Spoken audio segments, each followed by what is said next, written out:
Hello and welcome back to the channel. Today I'm playing against a brand new bot called Evil Martin. You may be wondering what could possibly be so evil about this Martin. I mean, he just looks, well, asleep. When Evil Martin detects that he is -6 on the eval bar, he will unleash his fury and play like a grandmaster for the rest of the game. This bot was made possible by the super talented programmer wintrcat. Go check out his channel after this video since he's the one who brought this Frankenstein to life. I have no idea what the strategy is against this Martin, so I'm going to start off with my usual London system.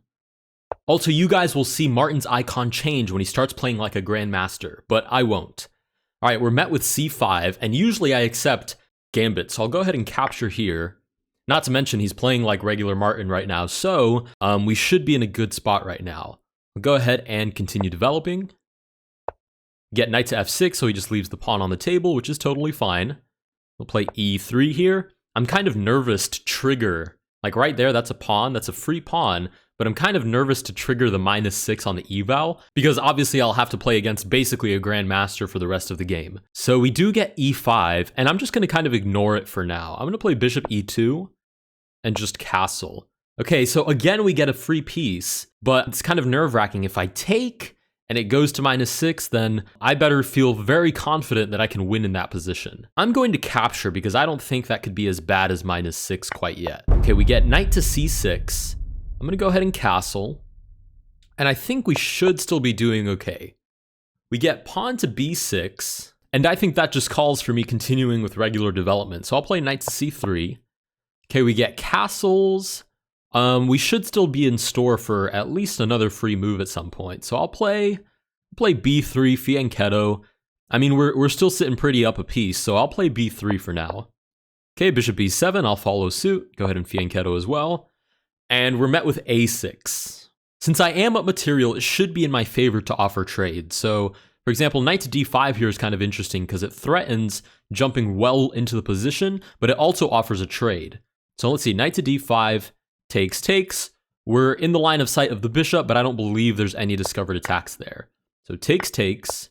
Okay, we get rook to e8. We haven't gotten a free piece yet, which makes me wonder if we're actually playing the grandmaster now. I mean, like, for example, a6, that could easily be a grandmaster move, but it could also easily be a Martin move where he just doesn't know what to do. Rook to e8 is suspiciously concrete. It defends the e5 pawn. All right, I'm going to retreat my queen for now because there's no point in leaving my queen on the same diagonal as the bishop, and I'll just move it back to d2.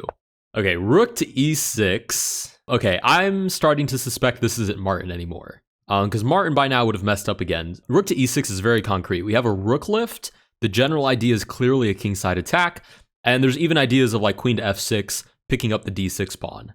So I have a couple of options here. I can try to close up the center with something like e4, but the problem is I can't really stabilize that pawn afterward. So what on earth do I play here? Maybe bishop c4, try to put some pressure on that f7 pawn. Obviously, he's going to move the rook out of the way. I don't want to play unnecessarily defensive, but I really do think that at this point we might be playing the grandmaster already. Let me play bishop c4.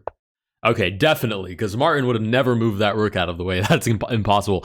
And he moves it right onto the file with the weak square. I call it a weak square because now the bishop on the long diagonal also has a line of sight towards that pawn. So we're definitely playing against Evil Martin at this point. There's even ideas here of like, if I pick up this pawn, which does have 2 attackers and only 1 defender, takes, rook takes, king h1, rook takes, I move back and I lose the queen. And there's no way Martin would have seen that. So this is definitely Evil Martin at this point. I have to neutralize this bishop because honestly, this rook isn't all that scary by itself. Because for example, the queen can't come into play at this point because of the knight. But this bishop is scary. This bishop is going to be quite a headache for me. So I think I should play here bishop d5. And if rook takes my free pawn, I can take on f7, the king recaptures, and then I pick up the rook. So bishop d5 doesn't just lose this pawn outright, and it counteracts the bishop on b7. So I'll play bishop to d5 here.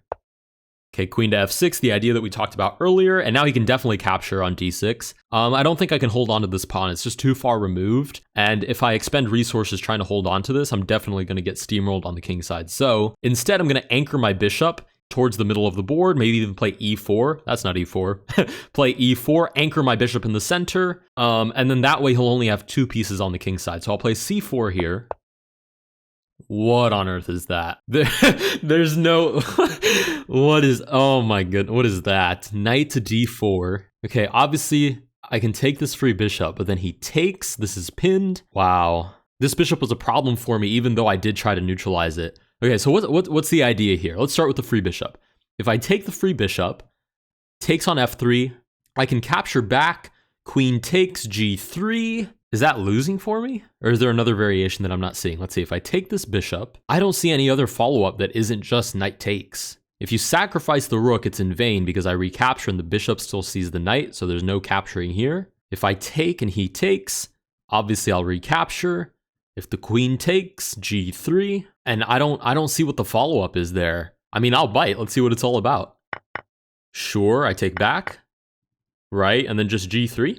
I just realized there's also queen to d5, which is really interesting. But queen to d5, the rook can take with check. The king moves. And is that okay? If check, I can just take the queen. That might also be okay. Okay, so we have two different options here. We have g3 on the table, and we also have queen to d5. Queen to d5 is a little bit scarier to me personally because the rook can still take, but after the king moves, I'm not sure what the actual follow-up is there. Right? Anywhere this rook moves that isn't check by the rook, I can take the queen. So the only other options are rook to g1 and rook to h2. If rook to g1, I just take with the king. And if rook to h2, again, I just take with the king. And I don't see what the problem is there. Not to mention, queen to d5, if something like e4, I just have mate on a8. So I'm going to play that. Queen to d5. Rook takes, okay, king over. Queen takes, so we get a queen trade, sure. Okay, and then he just retreats with the pawn. Okay, actually, that's not so bad. That was kind of sketchy for a second, but we held on. That should be totally fine. The only open file is the C file, so I'm definitely going to go for that. Okay, rook to f8. The good thing about this pawn having survived the storm is that this is a great weakness now, so I'll go ahead and target that on c7. Okay, rook to d8 defends it, and my philosophy is that doubled rooks are happy rooks, but at the same time, my king is just kind of stuck here. So let's see, if I double my rooks, this rook can't actually do anything from the G file though, right? If this rook moves off the G file to try to target anything, my king can just come up and get into the battle. So I'll go ahead and double my rooks. Okay, f6, trying to get the king out before I can trade, but I'll go ahead and trade right away. Check, king moves to f7. Okay, my king is still stuck here and I don't want to leave it there for too long because it could actually become an issue. But if I play rook to d8 here, is there any way for him to defend this pawn and stop me from queening? I would argue no, so I'll play rook to d8. Okay, rook to f5, right, goes for the threat, but now he's not on the G file anymore, so I can just play king to g2. Okay, e4, obviously targeting d5. I'll take here with check, and I have the option here to play rook to e7. If takes d7, and this rook is kind of stuck defending this pawn, but I don't see how I'm actually going to promote afterward. Maybe bishop d4 takes and then d8. I think that's promising, so we'll play rook to e7. d7. We get rook to d6. Okay, but I can still play this. Bishop to d4, and then if I take and he recaptures, I queen anyways. I'll play bishop d4, king to h6. If I take, promote. If I take and he does nothing, promote anyways. So we should be in business. Great, rook takes. Promote. Nice. All right, now we just need to wrap this up. If I can get ladders mate, that would be pretty on brand for me. So let's see. Queen to f8. The issue is rook to g5 is check. I move out of the way, and I don't have enough attackers on this pawn anymore. Oh, and I was going to say, what if I sacrifice and then give check? But this rook is actually protected, so that wouldn't do anything. Okay, since this won't work because of rook to g5 anyways, let's go ahead and just pick up the pawn on e4 and basically consume all of his... Oh, I was going to say consume all of his pawns, but if he's going to offer me a rook trade, this just got 10 times easier. Check. I pick up these pawns. As long as I don't stalemate him, we are in business for a checkmate here. Okay. Promotion. Let's play queen c6. I will take. Check. If I play here, it's stalemate, so I'll just move all the way back. Check. And mate. All right, we defeated Evil Martin on our first run. I do plan on making this a series with different challenges against Evil Martin, so let me know if you guys have any ideas. Again, go check out wintrcat. He's the programmer that made this possible. He's very talented, and I'll admit I binge watched all of his videos. So go check him out, and I will see you guys in the next one.